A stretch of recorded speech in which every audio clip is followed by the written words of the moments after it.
As you may remember from a prior video where I had my girls helping me stack wood, I have a wood splitter, and the other day while I was using it, I noticed that there seemed to be some oiliness around certain hoses, and then I noticed it was actually dripping. So I immediately tried to tighten some of the bolts that are around the housing, and that didn't seem to do anything. So I did a little bit of research online, YouTube, again, amazing tool, and found that there's a rebuild kit for the O-rings on the inside of it, and that should take care of it. So again, a little more research, found them online, bought them, and they came in today. So we're gonna take apart that wood splitter and see if we can't resolve its leaking issue, because as you can see, I use it a lot.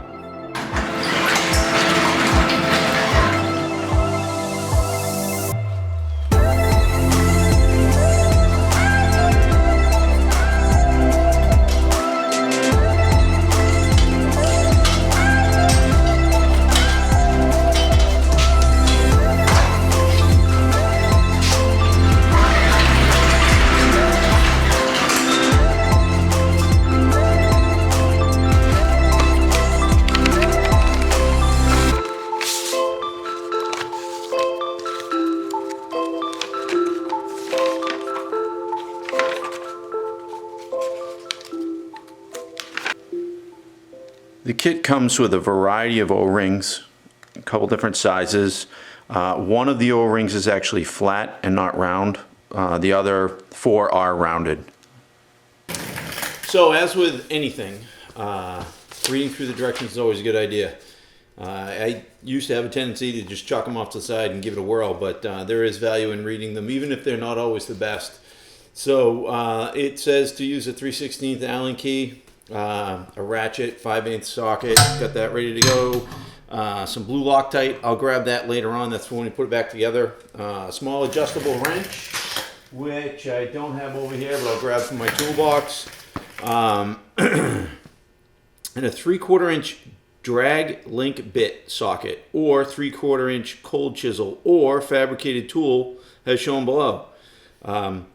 Basically, it's like a big screwdriver from what I can tell. So I'll have to wait and see what I get when I get in there before I decide to what it is that I'm actually going to use while I'm doing this. So anyway, I'm just going to get into this, and the first part just says to remove the 2 screws that attach the detent cover using the hex key shown here. And it says remove the cover, do not shift the control level or pull on the exposed detent assembly. It could come apart, which means things can go everywhere. So we'll see what happens here.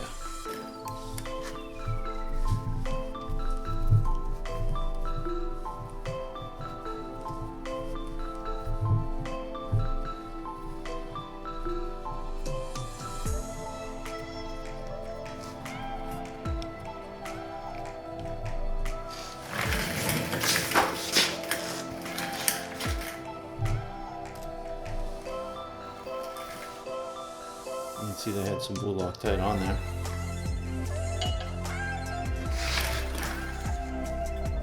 So there's 2 screws on this detent cover. You can see, luckily I put a rag out because it's dripping out all over the place. So I'm going to remove the cover. There's nothing in there. I'm actually going to put the screw back in there for now, just so that I know where they are when I need them. Alright, so that is the assembly looking into it. I got a light on here so you can see it a little bit better. You can see, I'll try to improve the angle a little bit. There's a slot in this ring on that side, and there's another one on that side in there. And that's what you need, like a really wide screwdriver or a cold chisel to slip into there in order to remove that. So I'll see what I can find in order to do that, give you a better angle, see where we go from there. All right, in true MacGyver spirit, for you young kids who don't know who that is, you'll have to go look it up, but I always considered my dad one of those people who grew up in an era where they were forced to be like MacGyver, which means you basically can try to figure out how to make something out of nothing in order to make it work. I don't know what else to say about it, but I don't have a cold chisel and I don't have a screwdriver that's an inch wide, or whatever it is, 3/4 of an inch wide. So I got this steel bracket, corner brace, whatever it is. I found extras that I buy of stuff. So I'm just gonna cut a piece off of this and see if I can't get that to work. MacGyver it. I need a 3/4 inch strip of this, 3/4 inch wide, so I can use the adjustable wrench on it, turn it in there and see if it works. So I'm gonna cut that off with the grinder right now, and we'll see how that goes. All right, I'm gonna make sure you wear your safety gear. Eye protection, face protection, ear protection. This is a loud endeavor, so you need to make sure you take care of those things.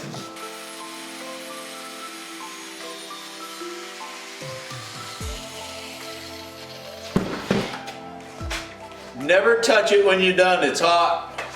All right, so I got my little fashioned piece of steel here. I'll put it in here so you can see. Not perfect, but it does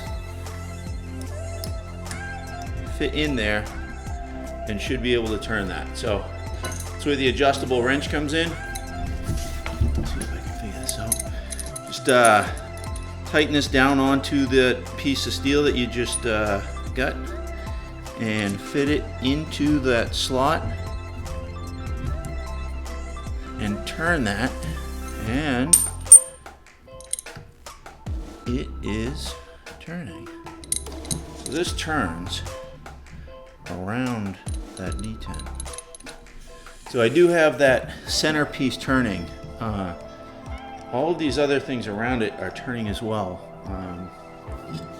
I don't know. I'm gonna unscrew this. Hope for the best. I feel like it's spring loaded. I'm not sure how that's gonna react.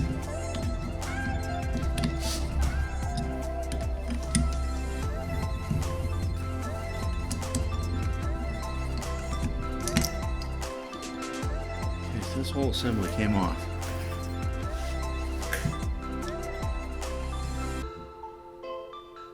That part is. I don't want to mess this whole assembly up. Taking it apart, it kind of falls apart, but I think there's some ball bearings inside of there.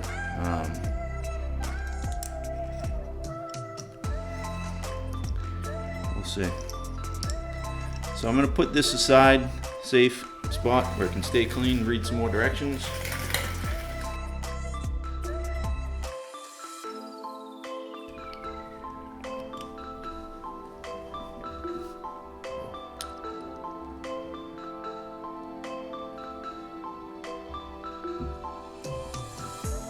So I'm hoping that's what they're referring to. So this is, again, that wasn't very good because this was all located at the end of there. Shift the valve control lever into the down splitting position, then reach in and remove the seal retainer and the O-ring from the end of the valve body as shown.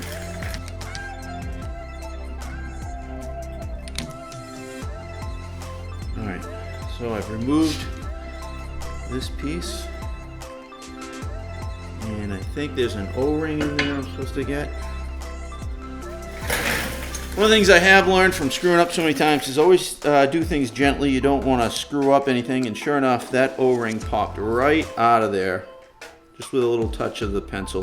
Probably could have done with a screwdriver, but screwdrivers can scratch metal surfaces, and then oddly enough, you would think, what's the big deal? It's a tiny scratch, but sometimes fluid does leak out, the tiniest of scratches. So I'll put this O-ring aside in my little clean area. The next step in the directions says to remove the cotter pin and clevis pin to disconnect the lever, control lever from the valve spool rod.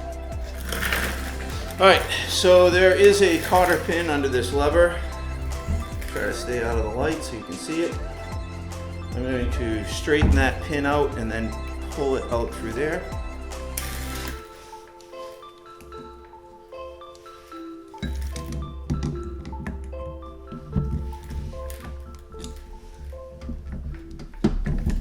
Just pull that right through.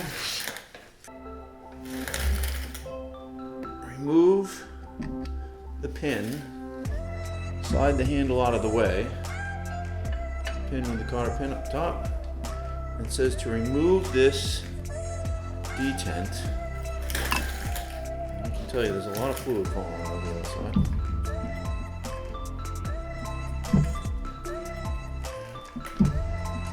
And I'm just kind of wiggling it back and forth. There is some resistance at each one of these stages. There we go. And there's tons of fluid falling out. But that is the detent, and I'm going to put that in a clean location, relatively speaking. So the next step is to take this hex key and remove this lever assembly from the other side of the housing.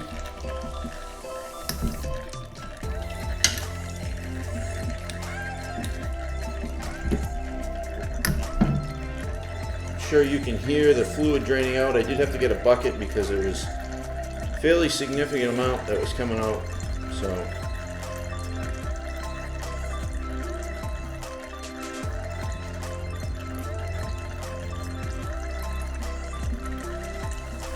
does want to just fall down, so I'm just going to support that while I remove the other bolt.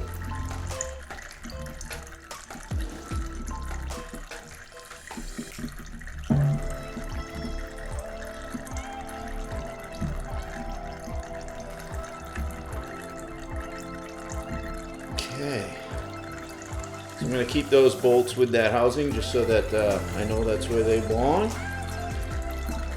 Looks like we've got another piece on this end, just like we did on the other end, and I can see inside there's a little washer. So I'll put this aside. I can't pop this right now without the screwdriver. Oh. So this is where the flat O-ring was inside of here, along with a round O-ring that's right here. So I'm going to use a pencil again just because I don't want to scratch anything. I'm going to take those O-rings out. So again, flat O-ring and the round O-ring on the butt end of the splitter, so I know how they go back in. So the instructions say to basically reverse the procedure as far as how you took it apart. Now you put it back. So the flat washer actually has a little concave side on one side and it's flat on the other. It might be hard to see in the camera, but if you look at this up close when you get it, you can identify that. And the O-ring fits against that concave part of that. So the O-ring goes in first and then the flat ring behind it. So I'm just going to put those in. Get the O-ring in and the flat ring behind it. So now we put in the seal retainer. Like so. It's all flush. I'm cleaning off the control lever assembly valve body. So this is the valve spool rod. It's going to go back in the detent, same direction it was before.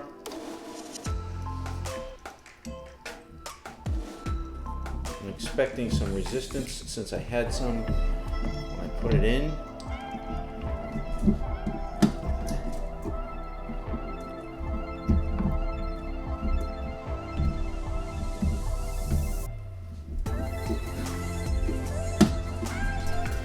So we may come to regret this. I got this in a little ways with some struggle, but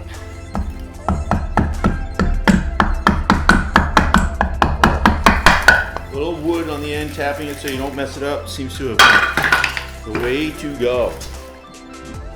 All right.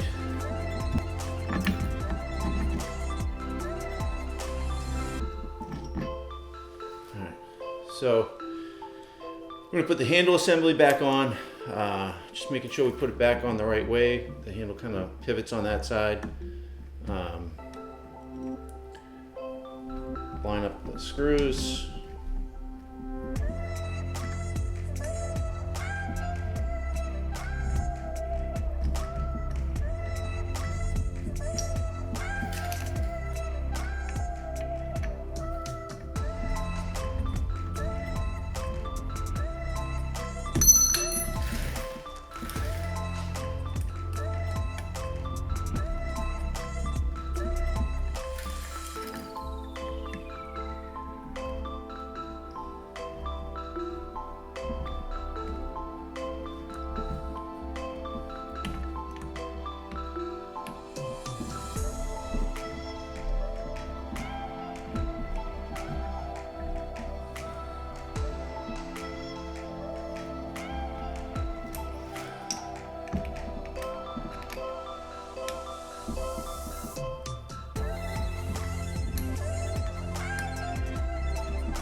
instructions say to torque these 70 to 90 inch-pounds.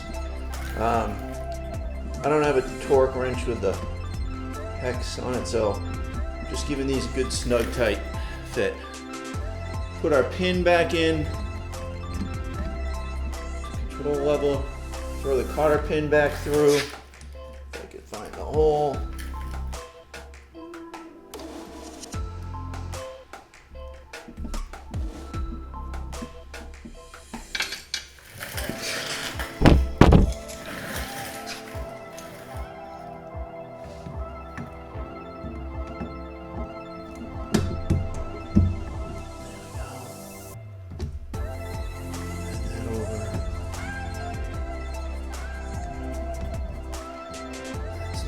Out. That's in there good and safe. There is a lot of play in this.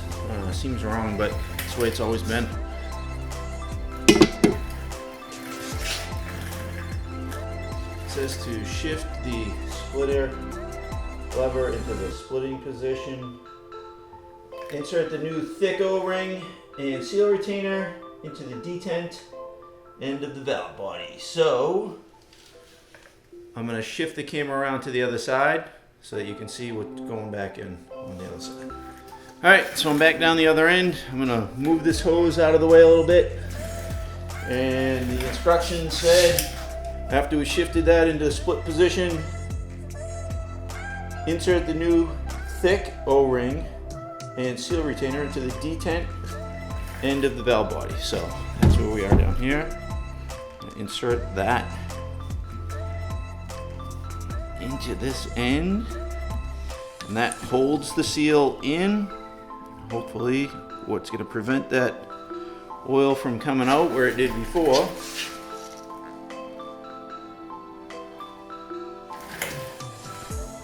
Alright, so throw a little bit of Loctite on there.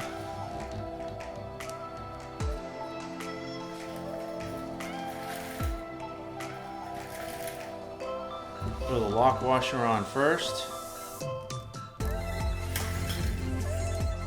And then this entire assembly, starting with that flat washer first, then this other spring holder. I'm going to do it all as one assembly. Slip those on there. And the spring inside there holds that inner thing in place while you screw this. Once it stops spinning, then you can use your MacGyvered piece of metal that you, or cold chisel, and tighten that down to 70 or 90 pounds of foot torque. And that is my special gauge I use to do that.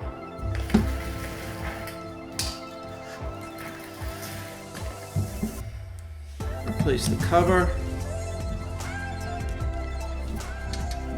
Using your Allen key.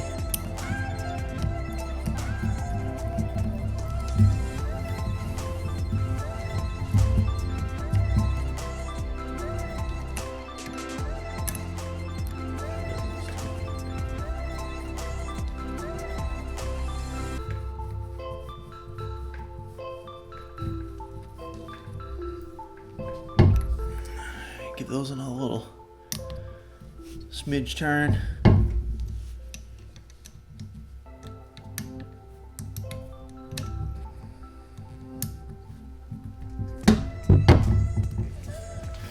And that's it.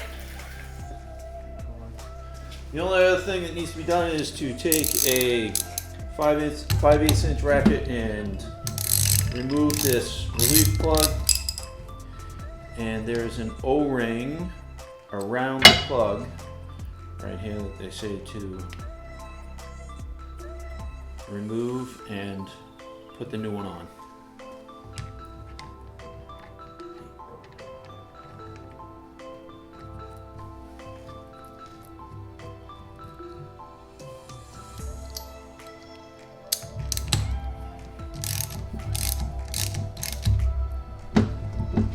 Up. That should be it. Alright, so we get this thing back together. We're going to just fire it up and see if it still leaks or not.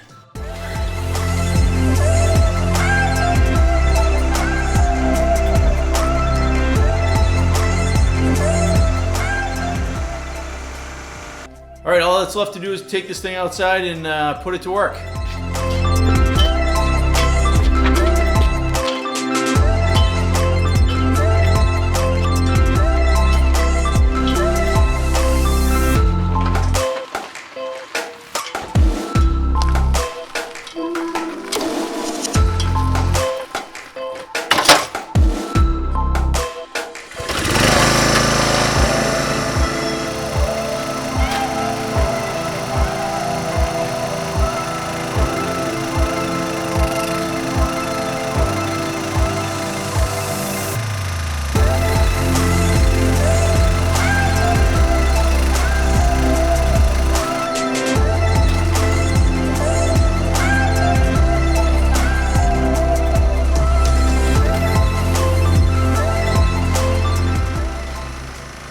All right, no leaks. That means it's a success. Get back to splitting wood. Enjoy the day.